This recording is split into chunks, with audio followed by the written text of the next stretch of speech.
Hey, what's up guys? It's been a long time since I made my last video, almost 3 years ago, and recently I've purchased the new Microsoft Flight Simulator 2020 and I've been playing around with it, and I decided to make a video where I will address the topic controls. And I think we can all agree that one aspect about the flight simulator that sucks at this point is that the controls are way too sensitive.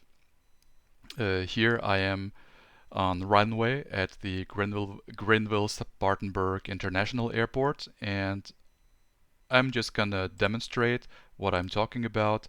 Let me turn on the sound of the flight simulator. By the way, my joystick is Logitech Extreme 3D Pro.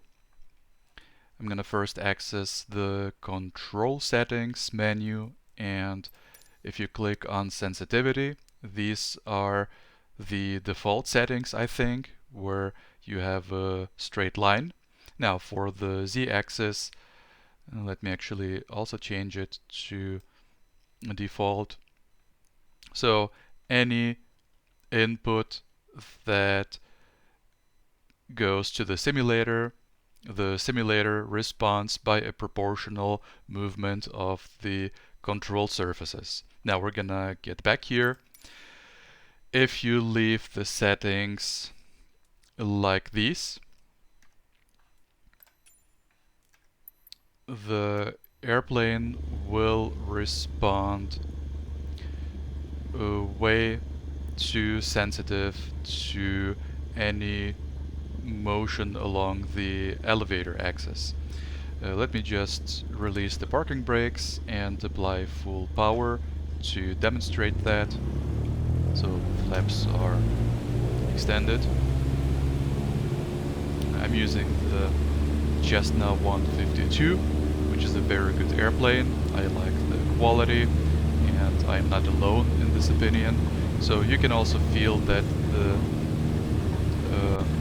rudder axis is very sensitive, just making very small corrections. And yes, so now I'm taking off, and I have moved the yoke or the joystick just a little bit, but you see that these small movements can literally transform the airplane into a roller coaster.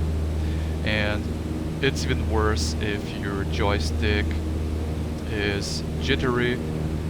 By jittery I mean that the response is not clean, but for example if you keep the joystick at one certain position, that there will be actually some noise. So the current position value will fluctuate more or less intensively. And so focus on the position of the yoke, on the visual position, and you can see that by making just very slight movements, the airplane over-responds, overreacts. Now, with the aileron axis, it's not as bad as with the elevator axis, because see, if I push the airplane just a little bit, I mean, you don't even see any deflection. If I push it very little bit, the airplane goes in either into a nosedive or into the rocket mode. And this is not realistic. What can you do to improve the response? Well, you can go back to the control settings and you can reduce the sensitivity.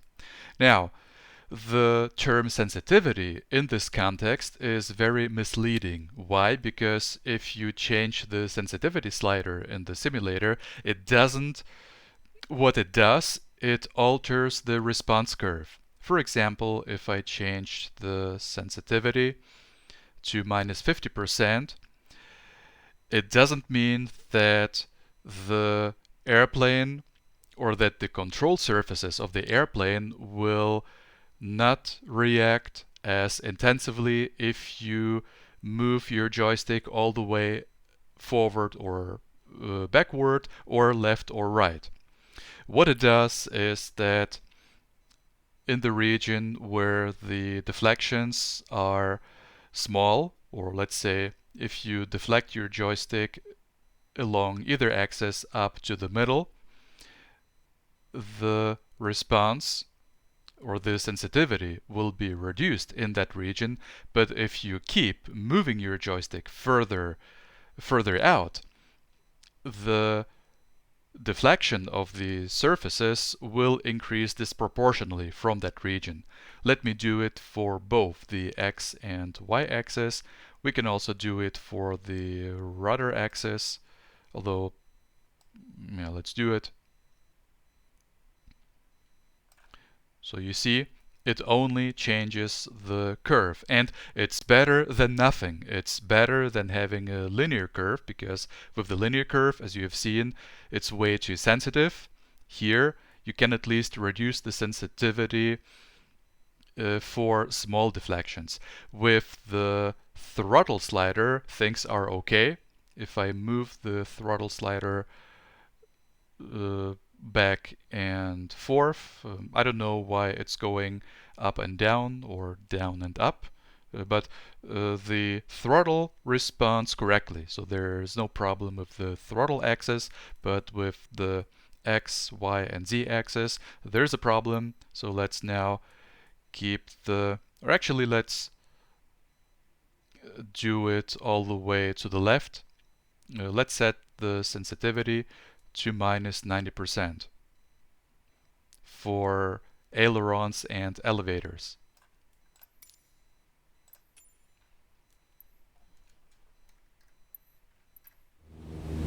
And now the response is gonna be much better, although I would say that for the ailerons it's a little too weak if you make small movements. For the elevator axis it's okay. I would say maybe it's a little weak, but again, it's only for small movements. If you deflect your yoke all the way forward, for example, then this is gonna happen. So at some point the response will be extreme, and that was expected because you saw on the curve, let me go back, you saw on the curve that for small movements the response is insensitive, like this one.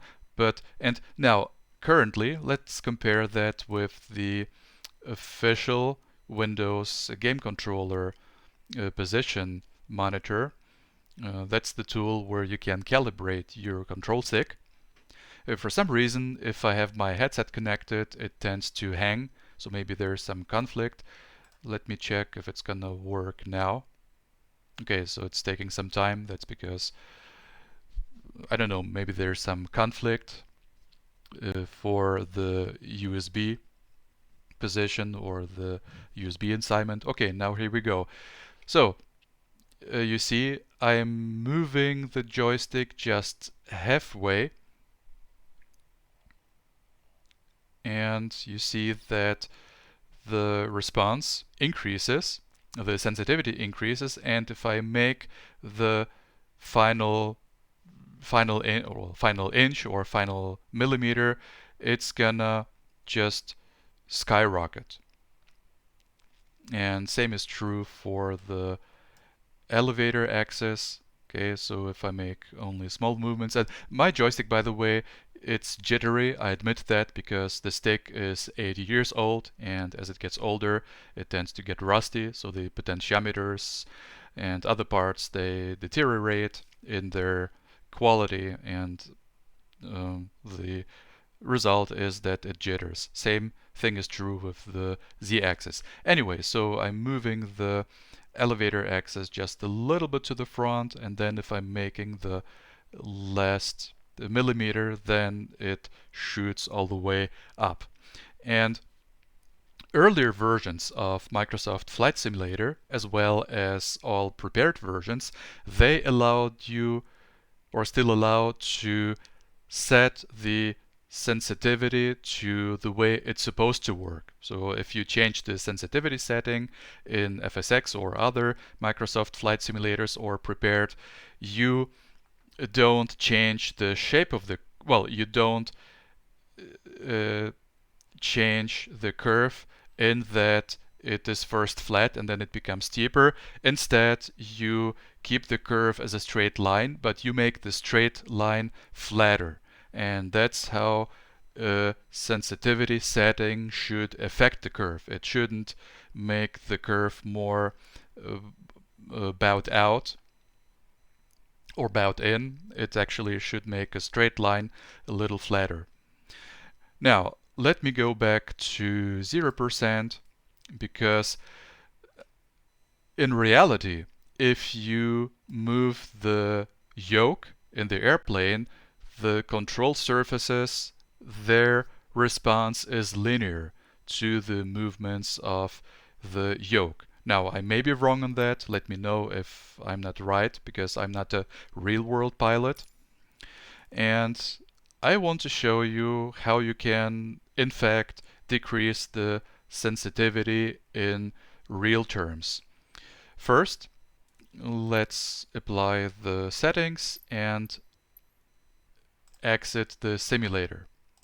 And then I want you to access your folder, your computer folder, and go to your Microsoft Flight Simulator 2020 folder. On my computer, it's on Drive C, and then go to Official, One Store, whatever the folder of the flight simulator or wherever your folder is, just access that folder, and then you can see the folders for the airplanes. I have a standard edition of the flight simulator, so you may see more airplanes. And let's go to Asobo Aircraft C-152, Sim Objects, Airplanes, Asobo C-52, and here you will find a collection of files that are responsible for each aspect of the airplane. In earlier versions of FS, you had one aircraft configuration file that allowed you to tune various parameters related to aerodynamics and controls. But here, first, let's make a copy of this file to have a backup, because we're gonna make changes to this specific file, flight model.cfg. The original file you want to rename into flight model.original and move it back. I always recommend to make backups. And now let's open flight model.cfg with the notepad and scroll down and go to the flight tuning section. Now, the following information, I mean, it's been out there for as long as a modern flight simulator existed, going back to Flight Simulator 2000. And the tip, I'm not claiming that I'm the first one. If you access the FSIM forum, there has already been one thread about it by a user here, so credit to him. I'm just gonna show it on the video to explain to you what is actually happening. And I recommend that you change the elevator effectiveness from 1 to 0.1. Yes, that's how big the difference is, or what value you need to enter to achieve a realistic sensitivity. And for the aileron axis or aileron effectiveness, I recommend a value of 0.4. For rudder, I also recommend 0.4. And to apply the changes to the flight simulator, you first have to exit the simulator, then click on Save, and let's restart the simulator. While it will take time, I'll take a short break and then I will be back with you. We are back in Greenville, and now I'm going to show you how the modification of the configuration file has affected the sensitivity. So, now let me tell you that the modifications have not impacted the response of the yoke inside the virtual cockpit. So the visual response is still the same as before, but that's secondary for seamless flight experience. Let's see how it changed the controls. So watch the yoke in the virtual cockpit and also watch how the movements of the yoke affect the position and the response of the airplane. So I'm lifting and you see it's still a little sensitive but not nearly as much. So now moving the yoke to the left and to the right, you see that the aerodynamic response to the deflections of the yoke are much more realistic. It's up to you. I mean, you could lower the values if you want to or make them higher.